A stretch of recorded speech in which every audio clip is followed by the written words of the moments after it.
मनोहर नंद लाला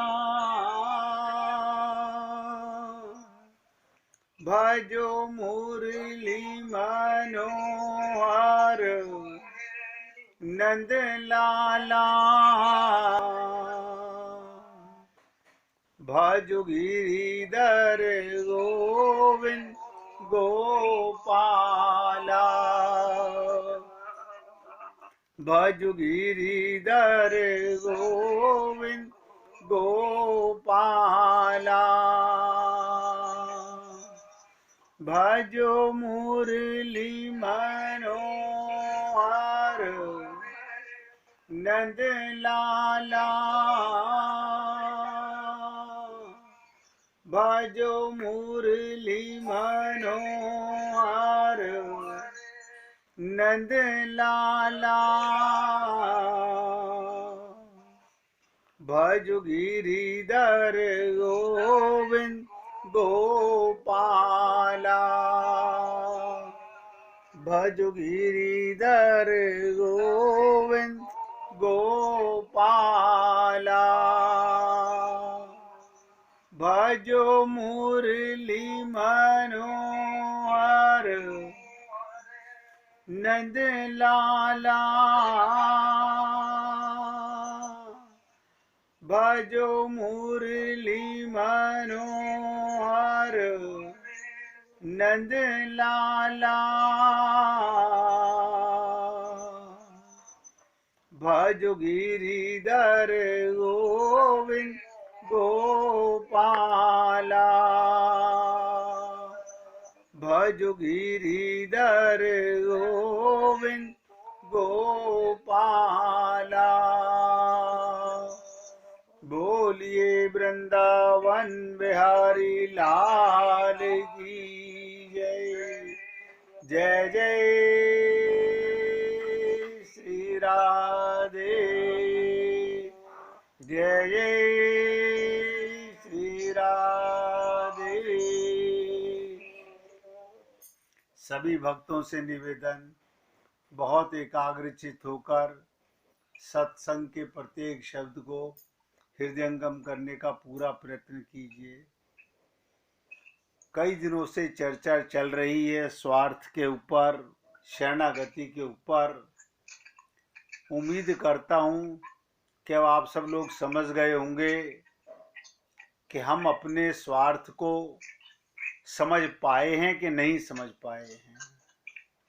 ये चर्चा भी बहुत बार कही गई कि धन्य सोही जो स्वार्थ पहचाने, और स्वार्थ की चर्चा भी आपसे की गई। स्वयं माने आत्मा, मैं का मतलब, आत्मा का मतलब केवल एक परमात्मा। लेकिन आप और हम सभी लोग बड़ा कठिन अनुभव करते हैं, क्योंकि आप और हमने सब ने ही अपने मन को ही तसल्ली दे ली कि जो कुछ हम पूजा पाठ कर रहे हैं उससे भगवत प्राप्ति हो जाएगी।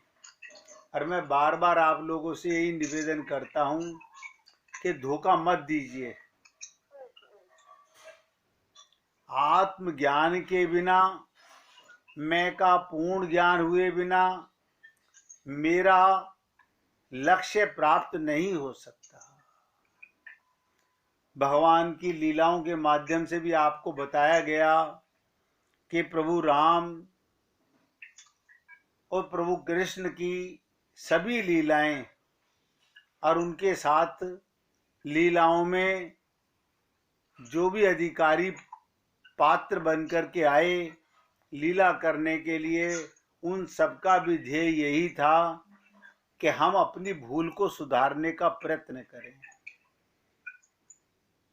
ये भी आप लोगों ने गहराई से समझने का प्रयत्न किया होगा कि रामचरितमानस में एक भी पात्र ऐसा नहीं है जो भगवान राम के अनुयायी ना हो। क्यों? भगवान के साथ लीला करने वाला प्रत्येक पात्र भगवान की कृपा का ही पात्र था। और वो लीला कर रहे थे मायाबद्ध जीव की। हमने गहराई से ना तो कभी समझने का प्रयत्न किया, वो लीला कर रहे हैं, व्यवहार करके दिखा रहे हैं कि हमारी त्रुटियां क्या हैं। भगवान राम ने भी यही किया, कृष्ण ने भी यही किया, लेकिन यहाँ पर हम लोग बहुत गहराई से समझ में आता है, और वो भी कोई संत महात्मा इसका प्रतिपादन करे पूरी तरह से। तो मैंने अपनी तरफ से पूरा प्रयत्न किया आप लोगों को बताने का कि हम सबको इसका ज्ञान होना चाहिए। अब आगे बढ़ने से पहले फिर आपसे एक बार पूछना चाहता हूं, अगर किसी के मन में अभी भी कोई प्रश्न हो स्वार्थ संबंधी, जो किसी को समझ ना आया हो, या तत्व ज्ञान संबंधी, या शरणागति संबंधी, देखो 3 शब्द मैंने आपसे कहे हैं। किसी को शरणागति में कोई शंका हो, आप खुल के पूछ सकते हैं। किसी को स्वार्थ में कोई शंका हो, आप पूरा पूछ सकते हैं। और तीसरी चीज मैंने कही तत्व ज्ञान। इन तीनों चीजों का एक ही लक्ष्य है। शरणागति का मतलब भी भगवत प्राप्ति, तत्व ज्ञान का लक्ष्य भी एक ही भगवत प्राप्ति, और स्वार्थ का लक्ष्य भी भगवत प्राप्ति। इन तीनों में से अगर किसी एक भी साधन से हमें अपने जीवन का ध्येय समझ आ गया है, तो आप भगवत प्राप्ति सुनिश्चित कर जाएंगे। और अगर अभी आप लोग ये सोच रहे हो कि कोई और रास्ता हो, तो वेदों में, शास्त्रों में, पुराणों में, गीता, भागवत, रामायण में कहीं पर भी इन तीनों के अलावा और कुछ भी नहीं है। इसलिए आगे बढ़ने से पहले आपसे निवेदन कर रहा हूं, अगर किसी के मन में अभी भी कोई प्रश्न हो इन 3 शब्दों से संबंधित, खुल के पूछ सकते हैं। लेकिन अगर किसी ने ना जानते हुए नहीं पूछा, तो हम किसी दूसरे का नुकसान नहीं करेंगे, हम अपना ही अहित करेंगे। पूछने में सबका लाभ होगा, और ना पूछने में, चुप रह जाने में हम सबका ही नुकसान है। उम्मीद करता हूं कि आप सबको ये तीनों शब्द पूरी गहराई से समझ आ गए होंगे।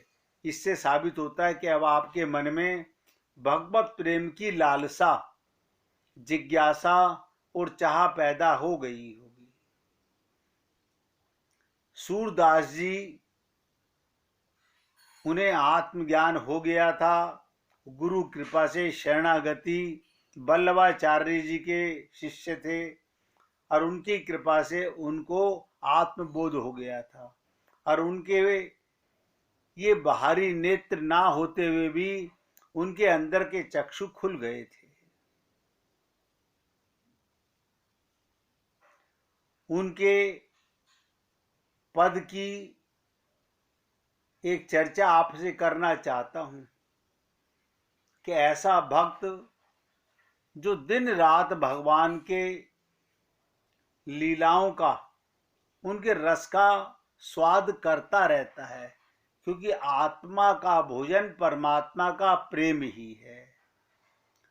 आप और हम लोगों को ये भी चर्चा सुनने को मिली कि शरीर का भोजन करने से एक बार तृप्ति होती है, और उसके 4 घंटे के बाद फिर भूख लगने लग जाती है। लेकिन आत्मा की तृप्ति कभी नहीं होती। देखिएगा, भोजन करने से एक बार पेट भर जाता है, फिर आप खा नहीं सकते, उल्टी हो जाती है। लेकिन भगवान का जो प्रेम है, उससे भक्त सदा अतृप्त ही रहता है। इससे मालूम पड़ता है वो जो रस है वो असीम रस है। सूरदास जी कहते हैं, मेरी आंखें, देखिएगा, जिनके बाहरी नेत्र काम नहीं करते, अंदर के चक्षु काम करते हैं, वो सूरदास क्या कहते हैं, मेरी आंखें रूप रस की भारी लालसी हो गई हैं।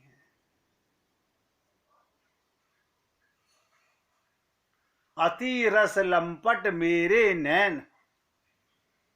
अब वहां पर हम लोग बुद्धि लगाएं कि सूरदास के तो नैन थे ही नहीं, फिर वो कौन से नैनों की चर्चा कर रहे हैं। सूरदास जी कह रहे हैं अति रस लंपट मेरे नैन, और क्या कहते हैं, तृप्ति न मानत पियत कमल मुख सुंदरता मधुरैन। तृप्ति न मानत, बताइएगा, ये आंखें, अंदर के चक्षु भगवान के दर्शनों की इतनी प्यासी हो गई हैं कि जितना ध्यान करता हूं उतनी प्यास बढ़ती जा रही है।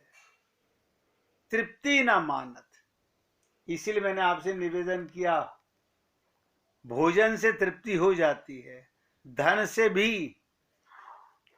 एक समय आने पर तृप्ति हो जाती है, लेकिन भगवान के प्रेम से भक्त सदा अतृप्त ही रहता है।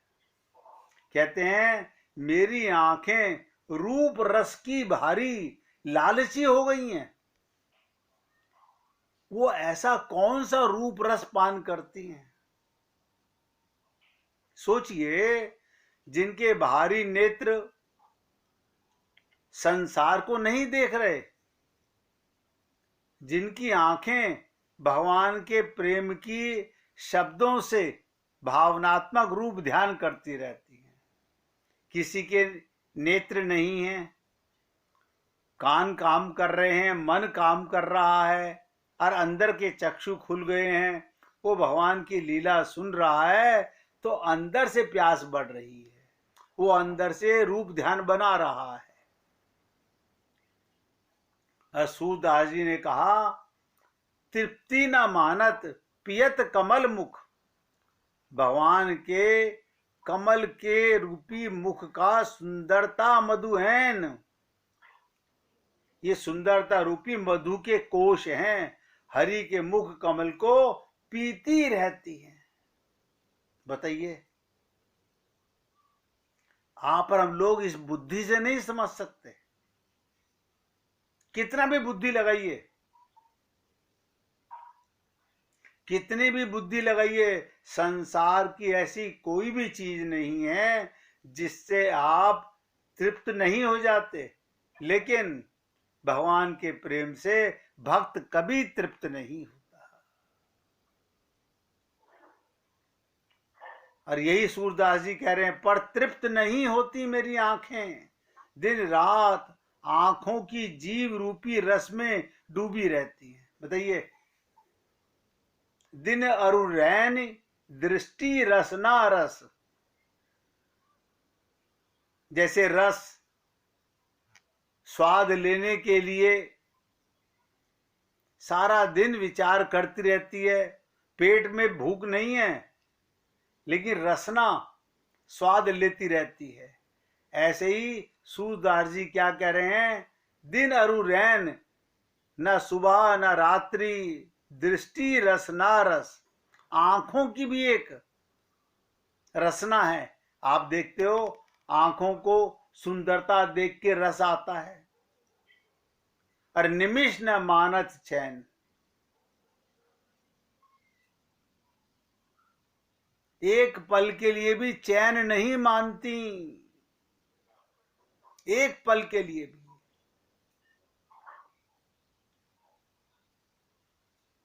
और क्या कहा, शोभा सिंधु समाये कहाँ लो, शोभा सिंधु समाये कहाँ लो, हृदय साकरे ऐन। हृदय का कक्ष बहुत संकीर्ण है, इसमें हरि के रूप का सागर कहां तक समा सकता है। जिसे कहा गया प्रेम गली अति सांकरी, जामे दो न समाए। ये भक्त की सबसे बड़ी पराकाष्ठा होती है, उसे अपना होश नहीं रहता। इतना लंपट हो जाना कि उसे अपने शरीर की सुध बुध ना रहे, ऐसी दशा गोपियों की हुआ करती थी कि वो घर का काम करते करते भगवान के प्रेम में सराबोर हो जाती थी। कैसे? एक बार ये नंद महल में ऐसा हुआ करता था, जब भगवान बहुत छोटे थे गोकुल के अंदर, तो गोपियां बार बार यशोदा मैया के घर में आंगन में जाती थी। वो कन्हैया के होने से पहले तो नहीं जाती थी। जब कन्हैया मथुरा चले गए तब उन्होंने जाना बंद कर दिया। एक समय और था, वो कौन सा समय था कोई भक्त बता सकता है?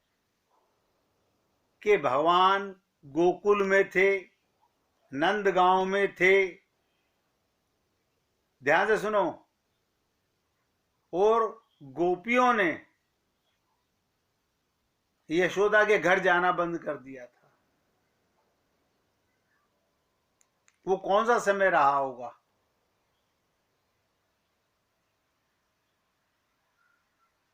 कई बार आप लोगों को लीला सुनाई गई है, जब ब्रह्मा जी ने भगवान के बाल सखाओं को, ग्वाल वालों को और बछड़ों को चुरा लिया था।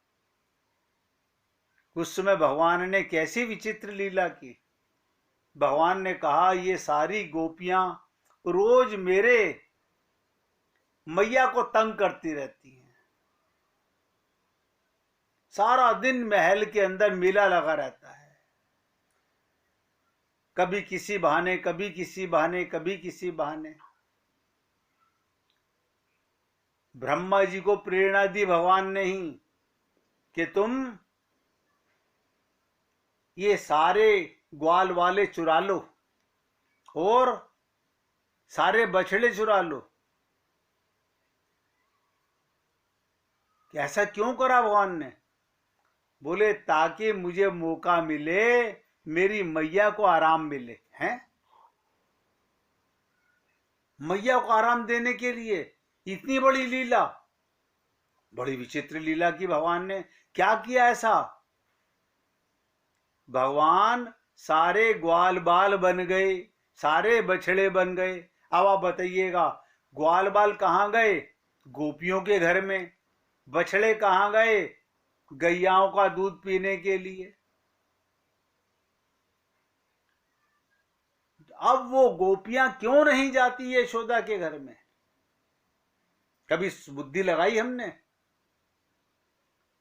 जब भगवान ही आपके चित्त में आ जाएं, जब आपके हृदय में भगवान का साक्षात्कार हो जाए, आपका हृदय 24 घंटे भगवान का रसास्वादन लेने लगे, तो आप किस मंदिर में जाओगे? आपका अंतःकरण मन ही मंदिर बन जाएगा। कोई गोपी नहीं जाती। क्यों? क्योंकि जब कन्हैया ही अनंत रूप रख करके सारे बछड़े बन गए, आप सोचिएगा, ग्वाल बाल बन गए, अब भगवान हर गोपी के घर में लीला कर रहे हैं। उस समय गोपियों की क्या दशा होती थी? जो गोपियां कहती थी कि लाला जाओ गैया चरा के लाओ, जब कृष्ण बनकर के उनके घर में आ गए तो वो चाहती थी कि आज मेरा बेटा गैया चराने ना जाए। उनकी भी ये दशा थी, क्योंकि वो सब भगवान के साथ लीला करने आई थी। और भगवान यही बताना चाहते हैं, भगवान यही बताना चाहते हैं कि जो व्यक्ति भगवान के प्रेम में लंपट हो जाता है, सराबोर हो जाता है, उसका हृदय 24 घंटे भगवान की लीलाओं में। सूरदास जी ने ये पद लिखा कि दिन रात आंखों की जीव रूपी, जीव जैसे रस लेती है ऐसे आंखों का भी रस होता है, डूबी रहती हैं भगवान के प्रेम में, एक पल के लिए भी चैन नहीं मानती। ये तो उनके हैं जिनके अंदर के चक्षु खुल गए हैं। हृदय का कक्ष बहुत संकीर्ण है, इसमें हरि के रूप का सागर कहां तक समा सकता है। लेकिन भगवान क्या करते हैं, ऐसे भक्तों का हृदय भी सागर बना देते हैं, असीम कर देते हैं। आप सोचिएगा, भक्त का हृदय सागर बन जाता है। इसी को कहा गया, बैठत उठत घूमत फिरत बस यही नाद लगाए दे। हमें नजर आता है कि बाहर घर के काम कर रहे हैं, ना ना ना ना, वो शरीर के काम हो रहे हैं। गोपियों का हृदय तो 24 घंटे प्रत्येक कार्य करते हुए भगवान के रसास्वादन का नशा लग जाता है। इसलिए क्या कहा सूरदास जी ने, बहुत ध्यान से सुनिएगा, अब ये विरह अजीरन है के, अब ये विरह अजीरन है के, बमी लाग्यो दुख देन। अब तो ये विरह अपच हो गया, इसलिए इसका बमन हुआ जा रहा है। यानी सागर प्रेम का इतना भर गया कि मुख से बमन भी प्रेम ही निकल रहा है। अब आप बताइएगा, अगर आप अधिक खा लोगे तो मुख से क्या निकलेगा, जो खाया है वो बाहर आ जाएगा। आप कोई चीज ज्यादा खाओगे तो मुख से बाहर क्या चीज आएगी, जो खाया है। अब सूरदास जी के अंदर भगवान की लीलाओं का ऐसा सागर भर गया है कि वो अंदर से बमन भी कर रहे हैं, मुख से बोल भी रहे हैं, आंखों से रो भी रहे हैं। भगवान की लीलाएं ही बमन कर रहे हैं, और ये हमें भारी दुख दे रहा है। इस विरहा जीर्ण के वैद्य का एकमात्र ब्रजनाथ है, और इसी समय मधुपुरी चले गए। मैं उन्हें बुलाने के लिए कैसे भेजूं। कहते हैं, अब ये विरह अजीर्ण है के, बमी लाग्यो दुख देन, सूर वैद्य ब्रजनाथ मधुपुरी, काई पठाए उलैन। जाने के बाद भगवान चले गए, लेकिन उनका प्रेम कम नहीं हुआ। आप और हम लोग मंदिरों में जाते हैं, 5 मिनट, 4 मिनट, 1 मिनट, 10 मिनट दर्शन करके उतनी देर भी रस नहीं ले पाते। और जिसको प्रेम का नशा, ध्यान दो, जैसे दौलत के नशे वाले को सारा दिन दौलत ही दौलत दिखाई देती रहती है, कामी को काम ही मन में घुसा रहता है, जिसकी रसना स्वाद की गुलाम है उसको 24 घंटे चटकारे लेने की आदत हो जाती है। तो सूरदास जी भगवान के प्रेम के लंपट हो गए। ये लीला मैंने क्यों सुनाई आपको, वो इसलिए सुनाई, अगर आप लोगों को स्वार्थ समझ आ गया है, अब आप देख लीजिएगा समझ आया है कि नहीं आया है। अगर आप लोगों को स्वार्थ समझ आ गया है, आपको तत्व ज्ञान हो गया है,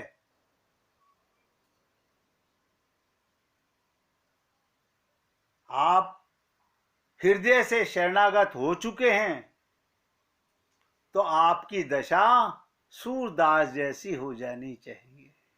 ये प्रमाण बता रहा हूं कि मन में अब और कोई भावना ही नहीं, कुछ और चाहना ही नहीं रही। ये आँखियां भगवान के रस में लंपट हो गई। इसलिए सूरदास जी ने छोटा सा पद लिखा, अति रस लंपट मेरे नैन। अब आप देख लीजिएगा आपके और हमारे नैन किस चीज के लंपट हैं। तृप्ति न मानत पियत कमल मुख सुंदरता मधुहैन, और दिन अरु रहन दृष्टि रस नारस निमिष न मानत चैन।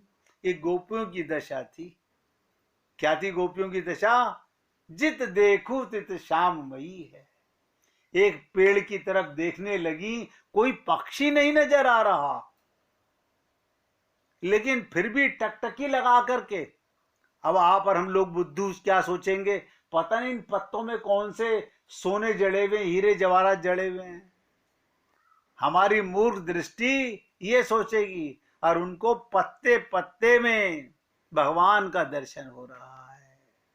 यही दशा मीरा की थी, जो कल मैंने आपको कहा था। मीरा को शरणागत होते ही ये प्यास लग गई थी, और उसने सरे आम जिंदगी में सबके बीच में एक आया। आप भी जरा प्यार से गाइएगा, मेरे गिर